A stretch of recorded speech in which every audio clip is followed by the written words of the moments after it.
क्या कुछ दान मिलेगा? क्यों नहीं भिक्षुक देव, अवश्य मिलेगा, परंतु एक छोटी सी समस्या है। भिक्षा वहां ऊपर उस स्तंभ पर चंदन के पात्र में सुरक्षित रखी हुई है, केवल आपके लिए। आप तनिक श्रम करें और प्राप्त कर लें। क्या बंधु, तुम भी कैसी बातें करते हो? वैसी ही जैसी तुम सुनते हो। अब क्या साधु जन दान प्राप्त करने के लिए श्रम भी नहीं करेंगे? अवश्य करेंगे, क्यों भिक्षुओं? परंतु मेरी शंका तो यह है कि इस पात्र से भिक्षा प्राप्त करने के लिए श्रम से अधिक कला की आवश्यकता है। अब इनके पास कला है कि नहीं? ये देखने की इच्छा है। भिक्षु श्रम से नहीं घबराते बंधु। सत्य तो यह है, अगर यही सत्य है तो फिर हमारी तरह पसीना बहाओ, मेहनत करो। हट्टे कट्टे हो, खेतों में हल जोतो जरा, तब दाल रोटी का भाव समझ में आएगा। बंधु, जैसे आप बाहर की खेती करते हैं और अन्न की उपज होती है, शरीर को पोषण मिलता है, वैसे ही हम भीतर की खेती करते हैं और दिव्य प्रकाश प्रकट होता है, मुक्ति का मार्ग मिलता है, जिससे आत्मा पोषित होती है। असंख्य जन्मों से बोते जा रहे कर्मों की खेती को काटने का सुअवसर है यह मनुष्य जन्म, और हमने उसी श्रेष्ठ अवसर का लाभ उठाकर श्रेष्ठ मार्ग का चुनाव किया। हाँ, ठीक है। अब ये उपदेश मत दो। भिक्षा पात्र ले सकते हो तो लो, वरना चलते बनो। अर्थात आप स्पष्ट कहें कि आपके कथन का आश्रय क्या है? स्पष्ट? तो फिर स्पष्ट शब्दों में सुनो भिक्षुदेव। इस पात्र को प्राप्त करने के लिए एक नियम लागू किया है नगर श्रेष्ठी ने। केवल तुम श्रमणों, ब्राह्मणों, अरहंतों, रिद्धिमानों और बौद्ध भिक्षुओं के लिए कि बिना इस बांस के स्तंभ को छुए चंदन पात्र को उतारें और फिर कीमती चंदन का पात्र और इस पात्र में रखी भिक्षा दोनों ले जाएं। अब ऐसा तो कर ही लेंगे आप। अरे पहुंचे हुए विद्वत जन है, कोई ऐसे वैसे ही थोड़ी ना है।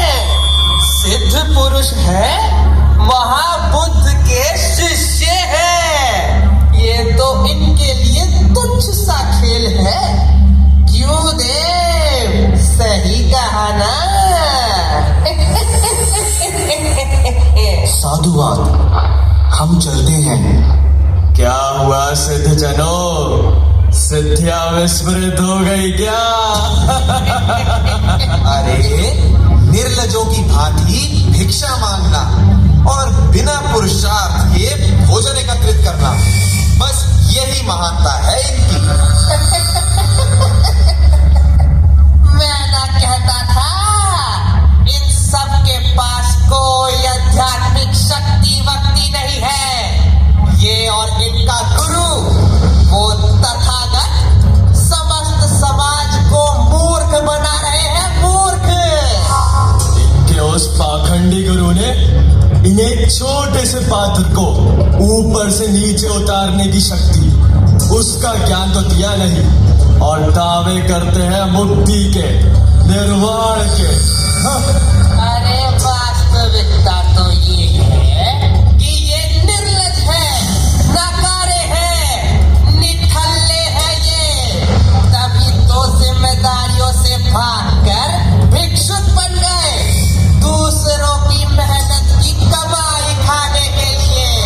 और सबसे बड़ा नकारा तो है इनका वो शास्ता, वो दंभी तथागत, स्वयं को भगवान समझने वाला गौतम बुद्ध।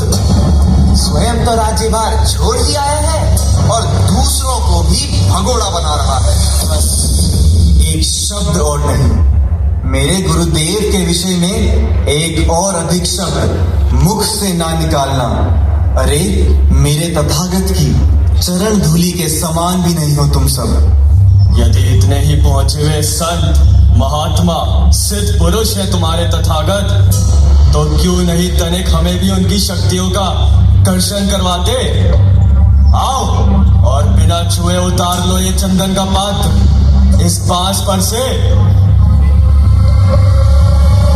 नहीं आयुष्मान, भगवान बुद्ध समाज के समक्ष रिद्धि सिद्धि के प्रदर्शन को उचित नहीं मानते, इसलिए इनकी कटाक्षों के बहकावे में ना आए।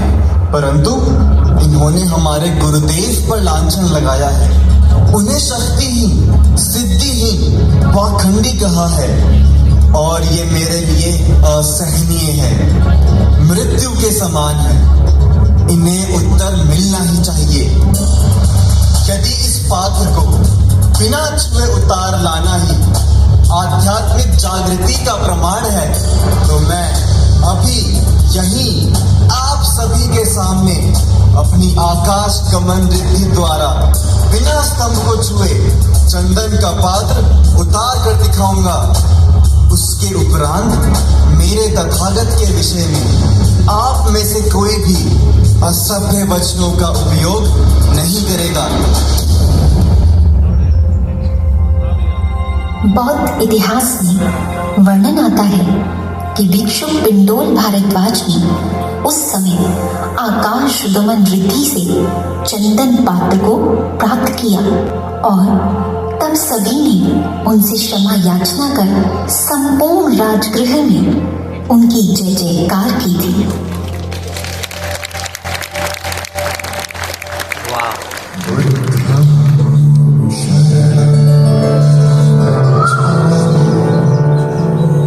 हे शास्ता, ये ग्रामवासी हमारा निरंतर उपहास करते हैं, अपशब्द कहते हैं हम। हे श्रावकों, तुम सभी ने अनुत्तर सम्यक संबोधि अर्थात उस परम ज्ञान का मार्ग चुना है। सत्य पथ पर चलते हुए पहले पहले लोग तुम्हारा उपहास करेंगे, फिर तुम्हारी तरह तरह से अवज्ञा करेंगे, भला बुरा कहेंगे, विरोध करेंगे, लेकिन तुम्हारे तप, प्रेम और साधना के प्रभाव से बाद में यही लोग तुम्हें स्वीकार भी कर लेंगे। हे भगवान, हमारे सन्यासी बनने से हमारे घर वाले रुष्ट हैं। वे निरंतर हमें वापस आने के लिए उकसाते हैं, आपका विरोध भी करते हैं भगवान। जिस दिन बुद्ध का बुद्धत्व सारे विश्व में स्थापित होगा, तुम्हारे यही परिवारजन तुम पर गर्व करेंगे, तुम्हारे चुने हुए मार्ग का अनुसरण करेंगे। बस अब पीछे मुड़कर नहीं देखना है। याद रखना, यदि सूर्य को अग्र रखोगे तो परछाई अपने आप पीछे पीछे चलेगी। दिव्यता व ऐश्वर्य से परिपूर्ण मार्ग तुम्हारे लिए स्वयं खुल जाएंगे। बस तुम्हें चलते रहना है, निरंतर चलते रहना। पिंडोल भारद्वाज की जय। पिंडोल भारद्वाज। शास्ता आज बहुत प्रसन्न होंगे। पिंडोल भारद्वाज। हाँ हाँ, आखिर बात ही ऐसी है। चलो चलो, जल्दी चलो। पिंडोल भारद्वाज की जय। पिंडोल भारद्वाज की जय। पिंडोल भारद्वाज की आनंद, पिंडोल भारद्वाज। ये शोर कैसा है?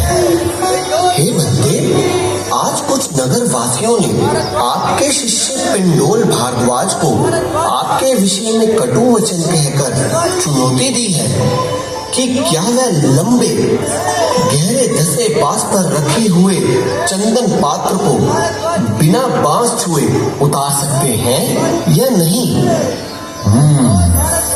फिर पिंडोल ने आपकी कृपा से आकाश गमन सिद्धि का प्रयोग कर वह पात्र उस बांस पर से बिना छुए उतार लिया। उसके उपरांत फिर सभी नगरवासियों को आपकी कृपा का बोध हो गया और वह क्षमा मांगते हुए पिंडोल की जय जयकार करने लगे।